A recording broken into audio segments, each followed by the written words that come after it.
Welcome to all the audience. The last few days have been very eventful for observers of the economy. First, we had on November 28th the release of the GDP growth figures for the second quarter of the current financial year, that is the July to September quarter. And this showed a growth rate in real terms of 8.2%, which was much higher than anticipated, much higher than all the projections, and also the highest in a year and a half. So that beat all expectations.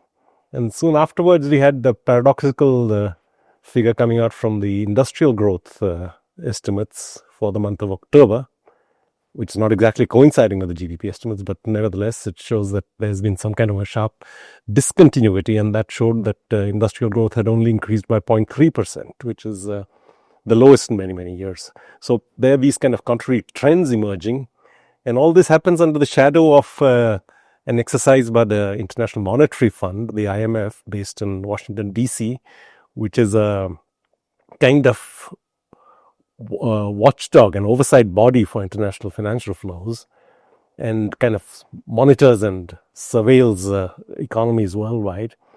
And they found that India's GDP statistics were not fit for purpose. They found that it needed to go a long way before it served the purpose for which it was intended, which is IMF surveillance. Now, that also implies evidently that it's not fit for purpose in terms of Indian policy making. So we have here with us Professor Arun Kumar, an eminent economist and prolific author and commentator, who's worked for long years on issues like this and on the parallel economy and such other topics.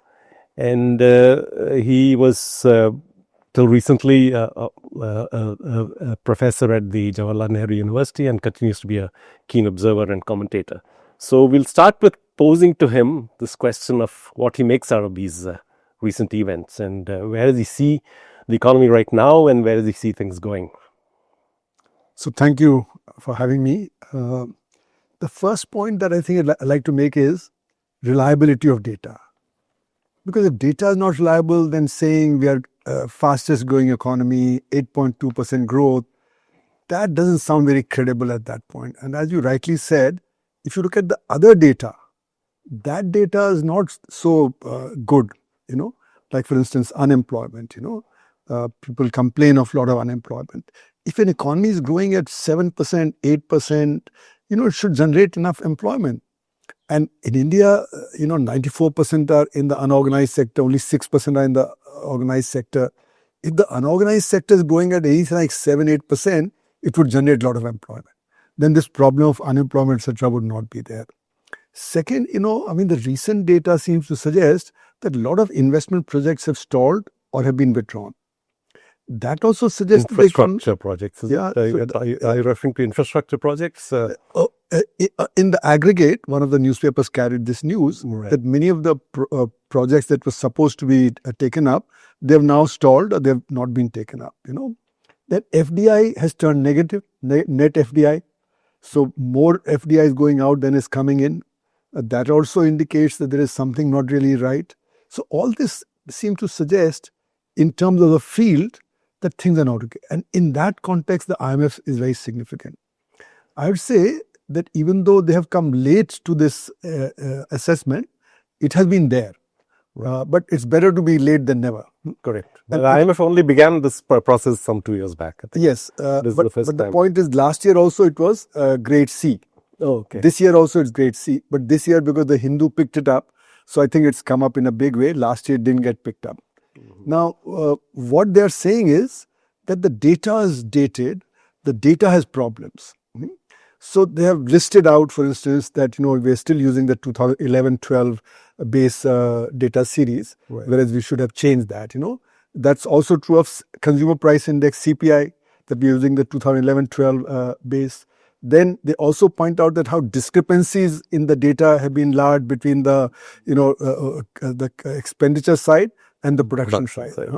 Then they also pointed out that aggregate data for the states and the local bodies was last given in 2019 and not after that. So they're pointing out a lot of gaps. Then this idea that we should have double deflation of the figures whereas we are doing a single deflation with not producer prices but wholesale prices. Could you explain that aspect, please? Because I think this might be So requires some unpacking for our so viewers. what happens is that when we are looking at the economy and trying to measure what is the GDP, we are looking at what is the output minus the input. That's called the value addition. So if we count the entire output, there'll be double counting because we'll be counting the input again. Right. So therefore, we need to calculate the value addition, which is output minus the input, right? Now, output prices may be different, input prices may be different. If we deflate by the same price, then there'd be a error in there. Right? So therefore, we need to deflate them by two different prices. The input prices and the out prices separately. Otherwise, there'll be cyclicity, there'll be some other problems that people point to. There's rather technical things, but nonetheless, we should do that, So there are severe problems with the price data. Apart from the production estimates, there are severe problems with the price data too. Price data and the manner in which you deflate the GDP. Because that's how you come to the real, because the GDP is measuring the real increase plus the price increase. Correct. And we are interested in the real increase. So we have to remove the price increase. So on that point, the nominal rate of growth for the last quarter, July-September quarter, is 8.7%. And the real rate of growth is 8.2%. Which there's a difference of just 0.5 percentage points. Which is anomalous because in earlier quarters, there's been at least a 3 to 4% point. But difference. I don't. So is the price data also completely Look, price data, they have already flagged that we are using the earlier consumer price index and we are using the wholesale price index rather than the producer price index. And in India, we don't have a producer price index. Right. So therefore, that makes a difference. But to me, that's less important than the fact that actually there is something behind all this which is not flagged by the IMF, which is that the GDP series of 2011-12 itself was controversial. Right. When the 2012-11-12 GDP series came, it came in 2015 when the NDA was in power already. And they did not like the initial thing. So they said there's no back series. They only gave the figure for post 2011-12. People said, how do we compare whether this series is okay or the earlier data was okay? So have to give the back series also. They said, no, the MCA 21 database which was used was not stabilized, etc., etc. So we couldn't go before that. But people still objected to that. So they set up this is the Ministry of Company Affairs, MCA. Yes, MCA 21 is the company affairs. Company affairs which they use for estimating the formal sector. Now they do it. Prior to 2011-12, it wasn't used. The MCA 21 database wasn't used. So this was new innovation, as so to say in the 2011-12 new series, that they are now using the broader MCA 21 database. But then the MCA 21 database itself had a problem, and I'm going to come to that. So the first cut was that they didn't give the back series. The second thing is they set up a committee. The committee then calculated a back series. But they didn't like it because it showed that during UPA, there's a higher growth rate than during NDA. Right. So they rejected it. They didn't accept it. Then they asked Niti Aayog to look at it. Now, Niti Aayog is not a statistical organization. It's a statistical organization which should have done it. But Niti Aayog then actually gave the new series. That showed that during the NDA years, the rate of growth is higher than during the UPA years. Okay. So they accepted it. But soon thereafter, the former chief economic advisor, Mr. Subramaniam, he came out with a figure using some econometric analysis that it was overestimating GDP by 2.5 to 3%. Okay, so therefore percentage points. Okay, so it was when it shows us 8% is actually less by 5.5 to 6. Right. So it was less by at least 2.5 to 3%. Okay, so that didn't go well with them, and then soon after that, during demonetisation, they said there are a lot of shell companies. So 3 lakh shell companies were removed out of the 18 lakh companies in the MCA 21 database. Okay. Now, if you remove 3 lakh out of 18 lakh, that's 1/6. It should make a difference to GDP. It should make that, the contribution of these 3 lakh companies should go out. But nothing happened. The GDP figures remained the same. Soon thereafter, further problem came up. They found 35% of the companies in the sample were not where they said the address was or were not doing what they were doing. So therefore, the database was terrible. Okay. Okay. And therefore, the problem was with the GDP itself. And this was entirely introduced in the 2011-12 series. This was all for the 2011-12 series. Okay. But the point Prior to that, they had a different way of estimating. Different way of estimating, right? Different database to estimate it. So the point is not only what the IMF is saying, these are the lacuna of using 2011-12, etc., but the 2011-12 series itself was under question. Correct. And it did not take into account the black economy at all, which is something that I've been pointing out for quite a long time, that this official data doesn't take into account the black economy. Yeah, but which is very substantial. Does not feature in GDP estimates in any case, right? I mean, that's why it's called the parallel economy. No, so it's not, in India, it's not parallel like in the West, where it's illegal and legal, etc. But in India, it's very much intertwined. Right. So the black economy has an effect on the white economy. There are linkages at the very completely interlinked. It's done through under-invoicing, over-invoicing. So suppose you're producing, say, cement, and 20% of the cement is not declared. That means 20% of the production of cement is not counted. Correct. Right? So therefore, it affects the white economy data also. Okay. So the point is that all these things are going on, and on top of that, it's happening. Now, what it suggests is that the government has been manipulating the GDP series. It accepted the series when it showed that during the NDA it was higher than in the UPA. Now, it's not only the GDP series that the manipulation was taking place. You know that in 2017-18, the consumption survey, that data was not given out because it said it was not acceptable, because it was showing lower consumption figures. Then in 2019, the estimate of unemployment, which was at record high of 45 years, that got leaked out, but that was not accepted and declared only after the election. Correct. So what all this is suggesting is that the government has been manipulating the data.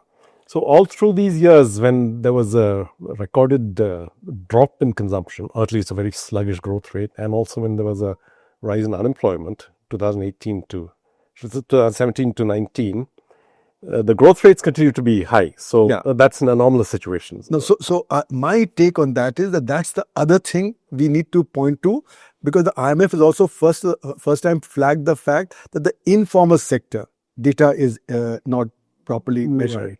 And the reason is that, you see, when you look at the GDP estimation method, what does it do? It says that for quarterly data, we don't have much of the unorganized sector data. Not only much of the, even though much of the organized sector data is not there. So what is done is benchmark is taken, and then these are inflated using high frequency indicators. Okay. Right. But the benchmark itself changes when there's a shock to the economy. So for instance, demonetisation affected the unorganized sector hugely, but much less the organized sector. So the ratio between the organized and the unorganized sector that is used, that is not what it was in the benchmark year of 2015. When then the COVID pandemic also shifted. That's a first shock. And therefore, that shows in the data itself, because the government said that during the demonetization year, the rate of growth was 8% plus. Whereas everybody knew that in the month of November, December, January, February, March, the output had declined, the markets were empty, the unemployment was higher, stocks with the industry was higher. So it could not be. So my estimate was that for that year, the rate of growth, because for 5 months there was negative growth, the rate of growth had become minus 2%, but it was being shown as 8%. Mm-hmm. And why is that? Because you are proxying the unorganized sector with the organized sector. You don't have data for the unorganized sector except for agriculture, but for the rest, you're proxying the unorganized sector with the organized sector. Now, unorganized sector declined, organized sector was rising, so you got a high growth rate. Now, the next year came the GST. Right. Now, GST again damaged the unorganized sector, even though the unorganized sector is kept out of GST. But what happens is that if you are outside the GST network, you don't get input credit.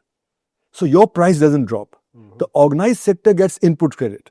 So its price drops. Okay. So in competition, the organized sector market expands, the unorganized sector market declines. So the growth of the organized sector is at the expense of the unorganized sector.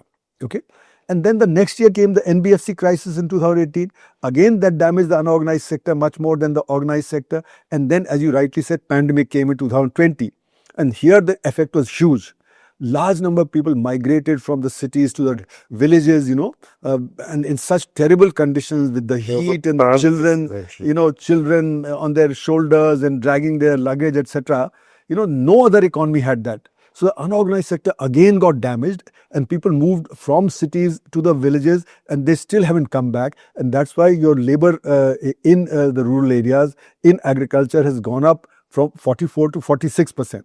Okay, whereas till then the amount of percentage of labor in the agriculture sector is declining. Right. So this rose because it didn't revive. So what I'm pointing out is the unorganized sector being measured by the organized sector, which is a faulty thing. It's a spurious process. Yes, because a declining sectors being shown as rising sector. Correct. And to give an example, look at the trade sector. Trade sector is the second biggest employer in the country after agriculture, right? Now, in the trade sector, e-commerce is growing at 20, 30, 40%. And that's organized sector, and that's highly mechanized. And the neighborhood stores, which are the unorganized sector, they are declining as a result.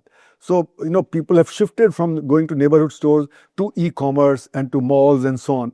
E-commerce were all the labor inputs of the unorganized sector, like the delivery executives and so on.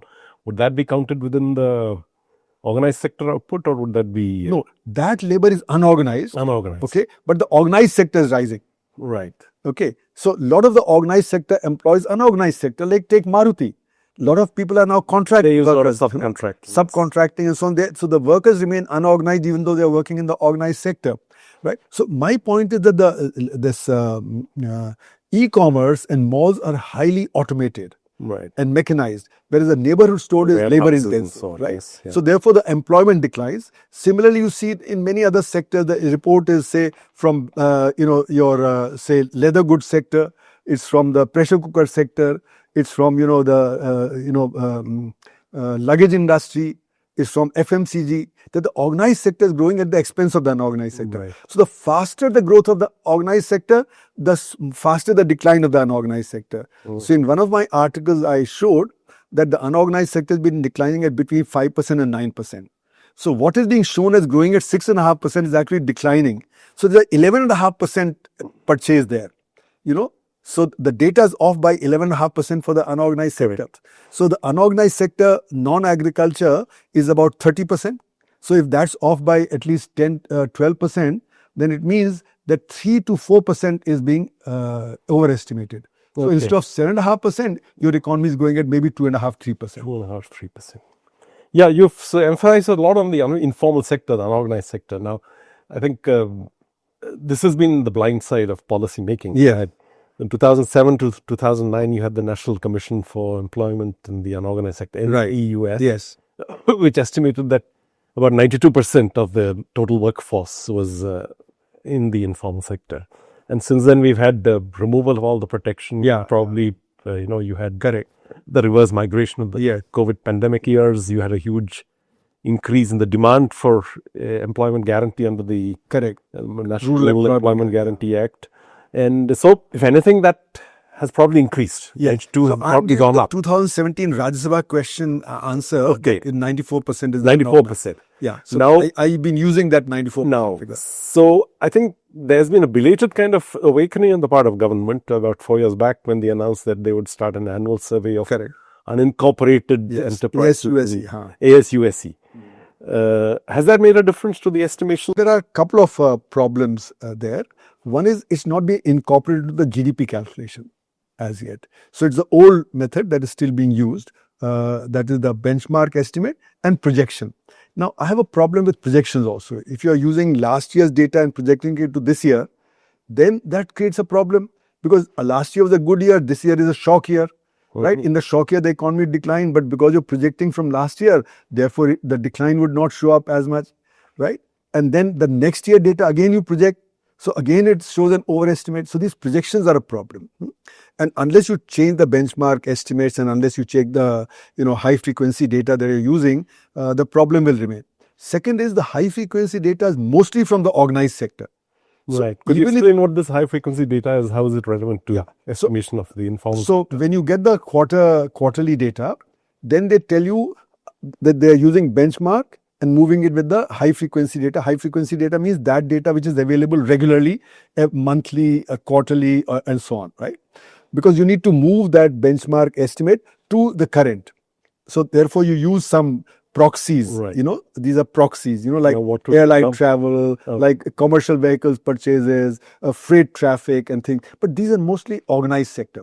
So this is my other criticism, that if you look at the quarterly 1, quarterly 2 data, they've given a list of the high frequency data, and I'm arguing that most of them are organized sector. So you're using it again with the organized sector data. It's representing the organized sector's growth. Second is that in quarter 1, when this shooting up of the GDP took place, then out of the 22 variables, on 17 there was a decline. Okay. So how is it that it suddenly showed a rise?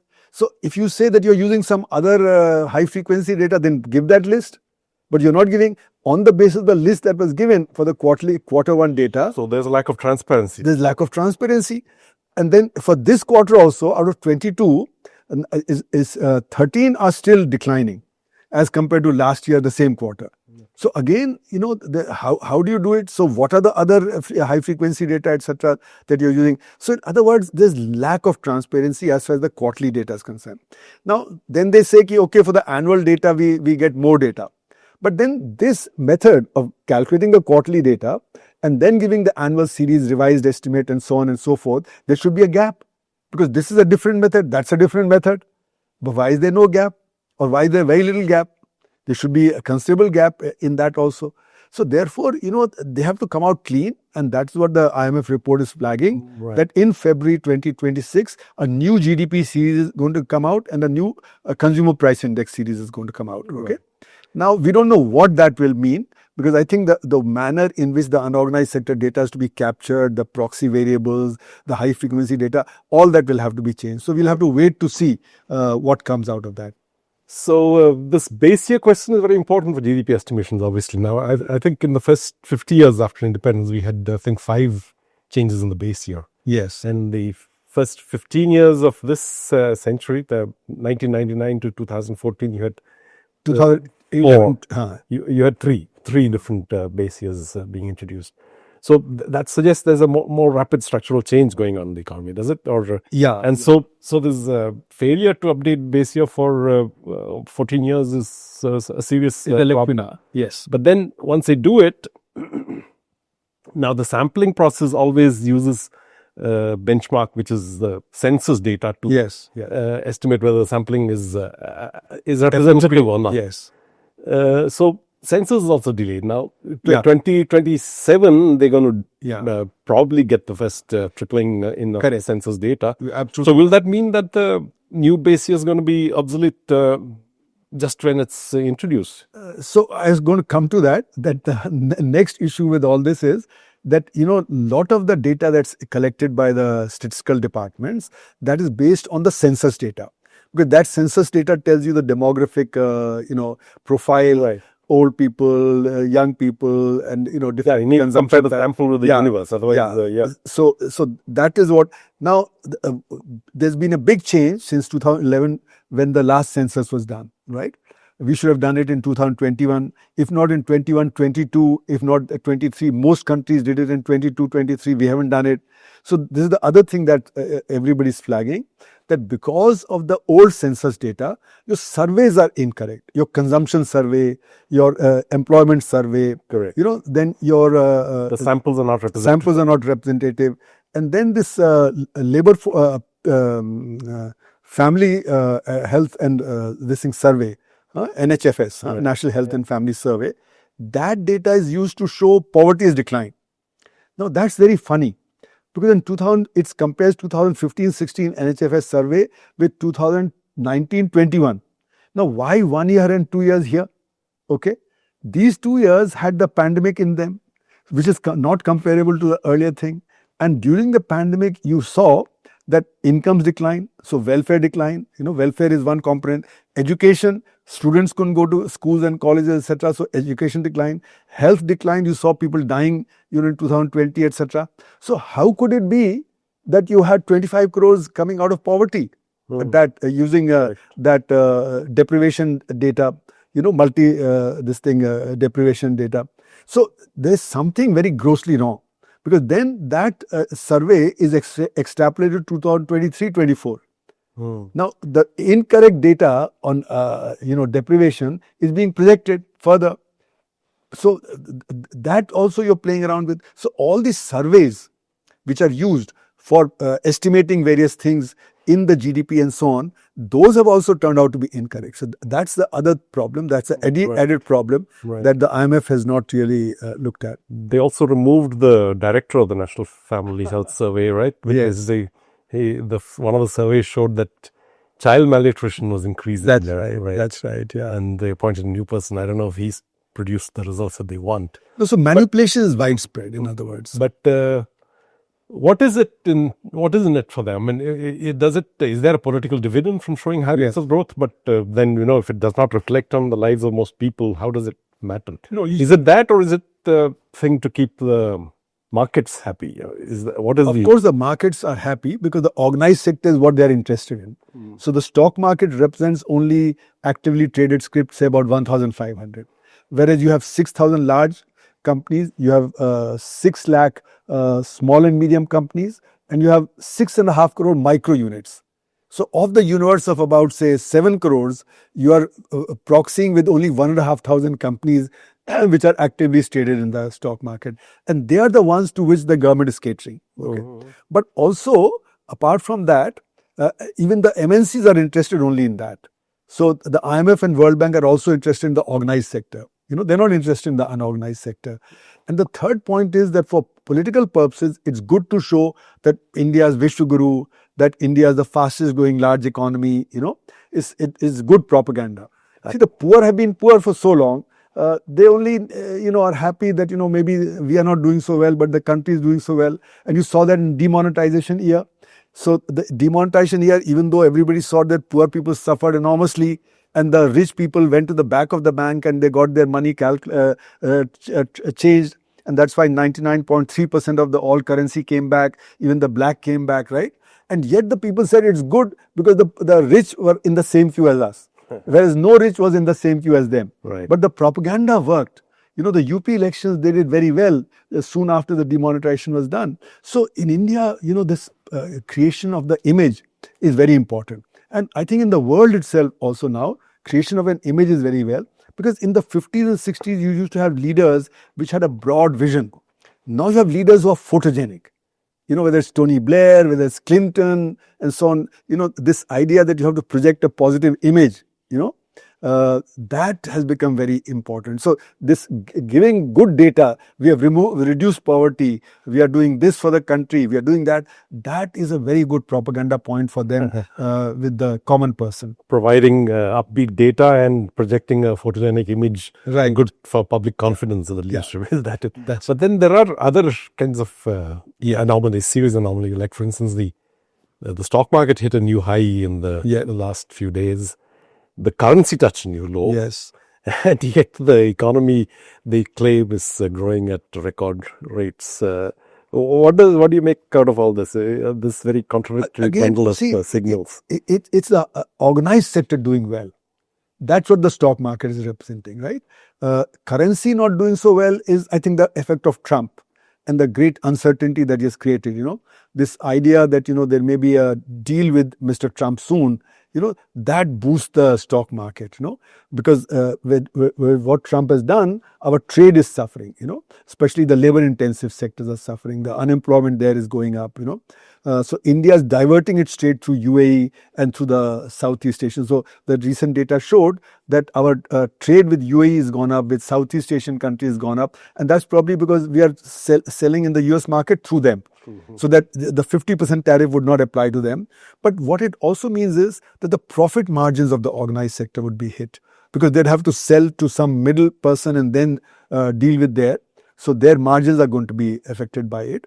And that's why the labor code has become important, because labor code enables them to squeeze the wages so that their profitability can be maintained, right? So all these things get interlinked. Right. And what you are asking is that, the stock market doing well, but the rupee declining. I think there are two different factors that are impacting.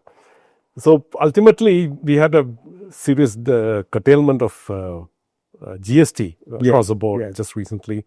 There could be some revenue loss. Will this affect the fiscal kind of balance, the supposed fiscal balance that they've claimed? And will that have an impact on global confidence? Will that kind of, create some turbulence for the economy? So this GST cut was announced on 15th August without going through the GST Council. The GST Council is the right body to change the rates. But the Prime Minister announced it soon after this 50% tariff that came on India.